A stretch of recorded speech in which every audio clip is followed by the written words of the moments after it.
nimuhorane n'umukama inkuru nziza ya Yesu Kristo nk'uko twayandikiwe na Luka mweranda.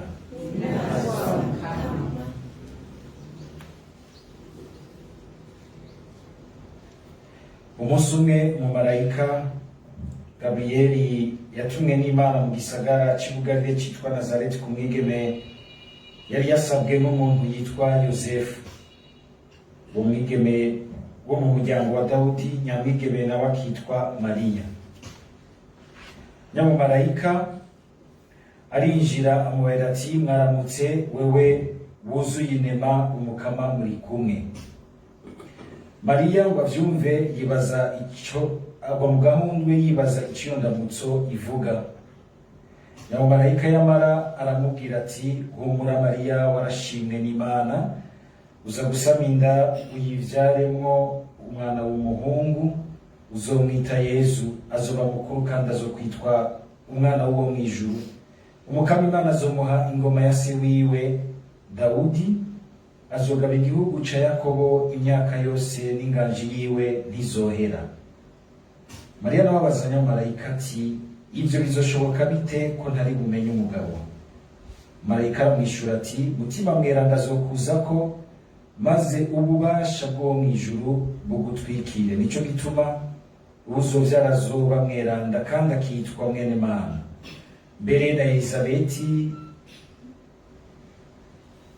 inshuti yawe aheruka gusama imbanyi y'umuhungu mu busaza, kandi uku kwezi mu kwezi kwa gatandatu, naho bahora bamwita intavyara kuko atakinanira Imana. Mariya ati, jewe ndi umusavyi w'umukama, nibimbere uko bivuze. Nyamumarayika aca arigira. Dushimagize iyi nkuru nziza ya Kristo.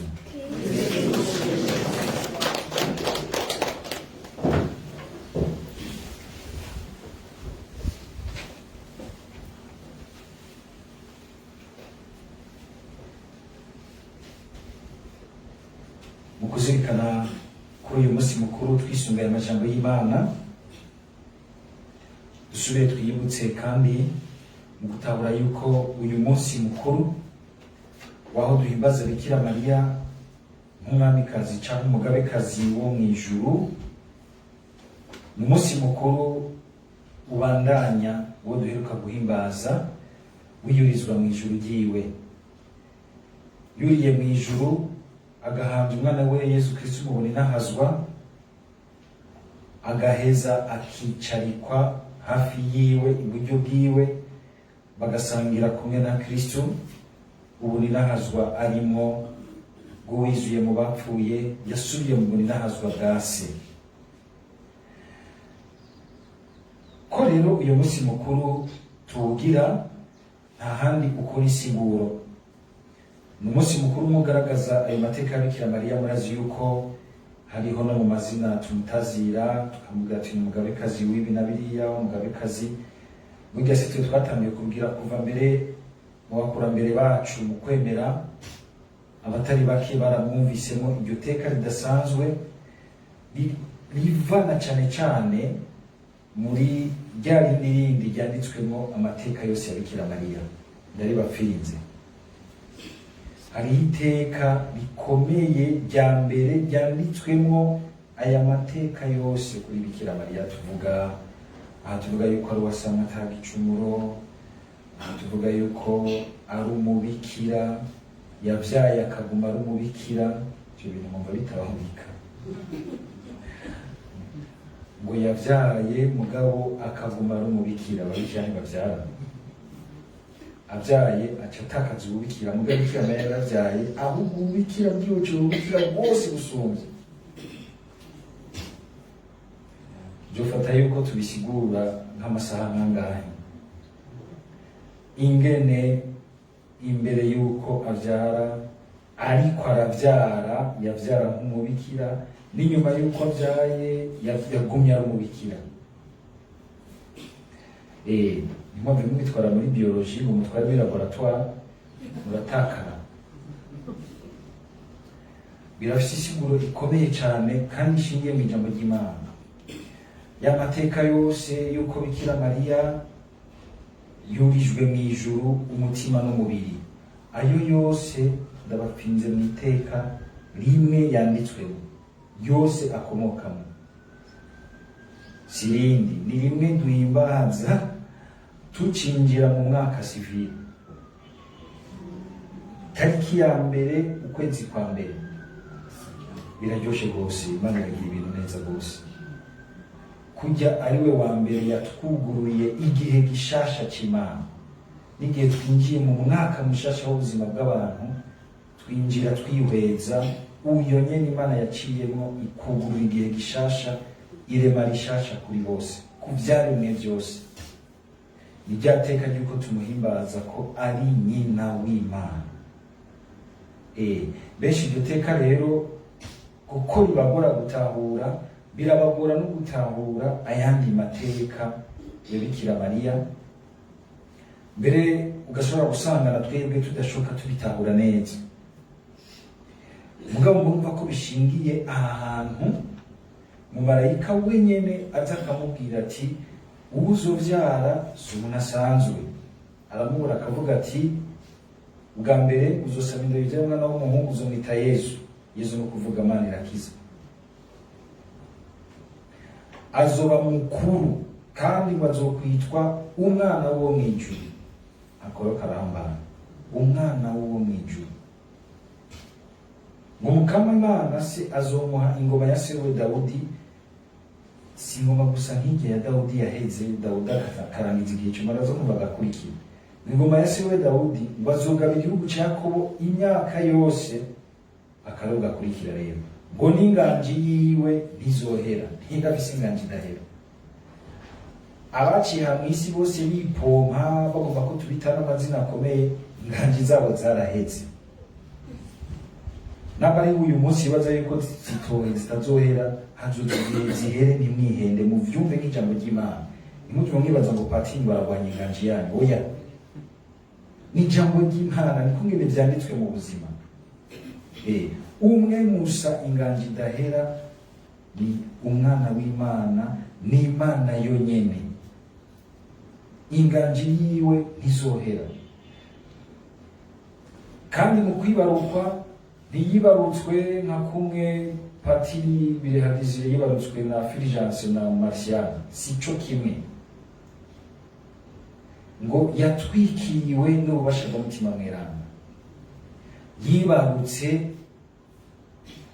naho bica bigora bamwe kubitahura mu mutwe, yibarutse Imana. Imana yaremeye kwigira muto, iremeye ishira mu minwe y'uwo yaremye. Ari iribarukwa nawe, irinjira mu gihe yigira umuntu. Na Bikira Mariya biramusiga, akabaza ati none ibyo bizogenda gute? Akagira ati si ibintu bizoba kurya mwari umenyereye, uzotwikirwa n'ububasha bw'umutima mweranda, Imana niyo izovyikorera muri wewe. Uwo rero urumva yuko Imana imwita umwana wayo, kandi ngo azogabana inganji itazohera, umwami w'inganji idahera. Bikira Mariya kubera yuko ari nyina w'umwami w'inganji idahera, akaba ari nyina w'umwami, aba umugabekazi. Niko biri no mu mico yacu, mu mico y'ibihugu byose. Nyina w'umwami yamara umugabekazi, kandi akagira uruhara ruhambaye rwose mu nganji no mu bwami bw'umwana wiwe. Niho rero bishingiye. Kuri bamwe bakunda akarongo, hariho akarongo ko mw'izaburi. Hari abantu bakunda uturongo. Abantu bakunda uturongo, hariho akarongo ko mw'izaburi ya 45 canke 44, akarongo k'icumi. Ibyo bundi bitwara karirimbye mw'izaburi ku munsi mukuru w'irizwa mu ijuru rya Bikira Mariya. Iburyo bwawe havyagiye umwamikazi, iburyo bwawe havyagiye umwamikazi. Iyo zaburi mwarayumvise? Ntimwibaze yuko ari rementanya ijambo ry'Imana. Ari uburyo bwa Yesu. Umwanditsi w'izaburi mutima wa musheri wa Bikira Mariya yamutwikira kibaruka Yezu akaba arabura kare uyo mwamikazi, niko habonekamo ishusho y'Eklezia ko Bikira Mariya burya niwe shusho nziza y'Eklezia, ico Eklezia izoba mu mpera za vyose. Umukama maze kuza gucira urubanza bazima kuzura na vyose, Eklezia izosigara yakaka muri burya bwiza tubona Imana yabaye iratwereka muri umwe mu biremwa vyayo yahinguye, kandi nawe agaheza akayigamburukira muri vyose. Umenga ico Imana yahaye ko umuhango Eklezia biracereka Eklezia hakiri kare muri umwe mu bayo ariwe Bikira Mariya, kugira ngo twese tumuravye tugire umwizero yuko natwe dushobora gushikira ubwiza bw'Imana bushitse ubuni n'ahazura bw'Imana. Nugira nti rero aho kandi hari inyigisho ikomeye, abantu mukunze kuja kurondera insiguro z'amateka ya Bikira Mariya mu turongo mukatubura, mugaca mucika abaprotestanti. Namwe mumenya yuko nta kandi karongo byose byanditswemo, si iteka womenga yoba yanditswe muri Bibiliya nk'uko umenga ahambaye ukwiwe. Amateka yose ya Bikira Mariya amenyesha Yezu Kristo, akomoka kuri uyo mwana yibarutse, niwe teka ryiwe. Kandi na mwebwe niba mudashaka amateka y'aba basitari baririmba aherana n'igihe cy'uko baba ari abasitari, bamaze kubibona barabwira hari abasitari bakunda kuririmba, urazi ko ibyo ejo hazozunda afise ijwi ryiza kukurusha, ntabwo urondera ikindi kintu, ubusitari nibwakumva ko uzobandanya ukuramo ubuzima bwawe.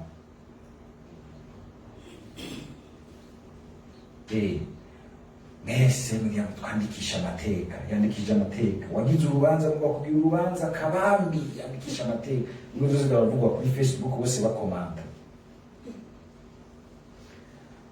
bamwe bose bagashaka kuba abantu bahambaye bavugangwa. Nibyo byeze uyu munsi kubera ibintu by'amarezo, ugasanga mbere no kuri WhatsApp naho umaze kugira iminkanya ritonda ushirako agafoto ukiri inkumi ukiri umusore, awiyakira shaka ushire kushaje muri wa wundi, shaka gutoka, shaka kuba umuntu ahambaye, shaka ko bose bagira bati mbaguhanahane, bagira amajeme menshi, amakomantere meza. Ibyo haragira igihe bigahera, nibyo nacyo bibaye mugabo bifise aho bigarukiriza hato cyane. Ukaba ushaka kwandika amateka, reka Yezu Kristu aba ari we iteka ryawe, niho bidahera, kuko Bikira Mariya iteka ryiwe ari umwana wa Yezu Kristu. Icyo gituma mubona ko mu ntango za Eklezia ntibumva yuko umenga bogira amashushanyo ya Bikira Mariya nkaha aba ari wenyine. Naje narigeze gufatwa nuko ngira nti hatuhashishanya Bikira Mariya ateruye Yezu, kugira ngo mama mwibuka yuko iteka rya Bikira Mariya ni Yezu. Sinzugeze kubivuga akagira ati Bikira Mariya afise ubwiza ubuninahazwa, umwakaka w'ubwiza nka burya bw'ukwezi. Abahinga nibo bavuga yuko ukwezi ntigufise urya muco wako n'ubwiza bwako nkuko umenga buri muri n'ubwiza buri mu kwezi nyene. Oya, ukwezi gukora ubwiza bwako urya muco wako uzuba. Murazi ko Yezu Kristo niwe twita zuba ry'ubutungane. Ubwiza bw'iryo zuba nibwo tubona ku muvyeyi wiwe, nibwo bwizi n'ahazwa ry'umuvyeyi wiwe. Wobuhiriwe nawe igihe wogira uti ndumva ko iteka ryanje ryose ari uko ndi connecte ijana kwijana mu busanzwe afise ubwiza n'ubuninahazwa bitigera bihera Yezu Kristo, kugira ngo bwa buninahazwa bwa bwiza bw'umubiri nibwahera ugumana ubudahera muri wo. Kuko benshi tugarukira gusa kuri ibi bihera vyaheruka za umenga umuntu hageze ko agenda agira amaganya kuko agira ati bigiye kumperana byose. Mugabo kuko waziganye ibidahera, niko ashobora kugira koba k'umuntu asanzwe, ariko ukagenda uri mu kanyamuneza bwira uti ndazi iyo ngiye kuko ndabifise muri jewe. Nico gituma twakira umubiri wa Kristo wamaho, kugira ngo n'uyu mubiri wacu ikihera n'icahera kumwe para bitubwiye isange hari ikidahera muri twebwe tuzojabukana. Nico gituma inyigisho mbere twakura rero ubwo buninahazwa, ubwo bwamikazi, ubugabekazi bw'umuvyeyi wacu Bikira Mariya, ubwo ntazwa bwiwe butwigishe yuko inazwa nyaryo ari ryo twambikwa na Yesu Kristo, ari ryo kunywana na Yesu Kristo, ari ryo gukorana nawe tukamukorera, kuko Bikira Mariya yarasukuriye umwana we Yesu Kristo. Kumwe Yesu agira ati ngo abankorera data azobatera iteka. Kutarondera gusa amateka yo mw'isi, ahubwo tugasiganwa no kurondera iteka ry'umukama muri twebwe. Ubwa kabiri, mu gusozera, ubugabekazi bwa Bikira Mariya ko abukura ku mwami wiwe, ku mwami wacu Yesu Kristo. Yesu nawe akaba agira ati jewe sinaje nk'umwami unaje ego kwicara ngo akoregwe, ahubwo naje gukora kugira ngo benshi bashikire ubukiriro, bashikire ubuhigwe, ngo naje mu kwitanga. Ubugabekazi bwa Bikira Mariya rero ko gukura mu bw'umwana wiwe bumeze nk'ubw'umwana wiwe, nubwo gukorera abana biwe, gukorera Yesu Kristo mu bana biwe yamuhaye mw'ibatisimo, ngo bashobore nabo kuzoshikira ubwo buninahazwa. Tugire Kristo. Ubwo urumva yuko nkuko kwa Bikira Mariya kwigira Imana igihe cyose Imana ikudugije, kandi twese tukaba dushaka yuko Imana ituduza. Murabona ku itariki ya 30 mpera z'umwaka bose baca bagomba gukundana na coordinateur, kuko abakota bace baduga amanota. Cyangwa ukakundana n'umukoresha wawe kugira ngo aza gukote neza. Mugabo urumva yuko niyakuduza ko bizogutuma ukorera rwose icatumye uduga. Iyo bakudugije kuko babona bati urashobora kugira ico umarira abandi, urumva ko ahubwo baguhaye responsibility ikomeye kugira ngo uduze ivyatumye uduga, cyangwa ugiye kubirya. Murazi ko ubu unye kuduga no kuja kurya, naco gituma bo hashize barazi yuko ari abandi bariko barasunika batera udukuka bagatina tushaka kuhashika, ategerezwa kurya rwose ahera bahamuhaye, kandi nabaronka ivyo asigarana. Igihugu tugire tukimare. Urumva yuko ubwamikazi bwa Bikira Mariya burafise ico butubwira, kandi nimba waragiye ahantu bakakuduza muri iyo logike, hamukaza ukabwira Bikira Mariya ngo uri umwamikazi w'ijuru n'isi, urabesha, ntavyo uvuga mu kuri. Nturi kubivuga mu kuri, kuko urazi kuri ngaho kugira ngo urye kandi uhe n'abahaguhaye. Hindukira uyu munsi mukuru ukubwire by'ukuri yuko ukuduzwa kwawe ari ubuzima bukudugije, ari ikibano kikudugije, ari ibintu byose bikudugije, ni ukugira ngo ahubwo umanuke ukorera abandi, abo wagusize hariya munsi nabo baduge. Niko kwakira neza ubwami bwa Yesu, niko kwakira neza ubwamikazi bwa Yesu, niko bwa Bikira Mariya, niko kwakira neza amateka yose Imana ishobora kugutera, kugira ngo aze ashobore kugufasha rero gushikira ubuninahazwa ata kintu na kimwe cyo ushobora kugukurako.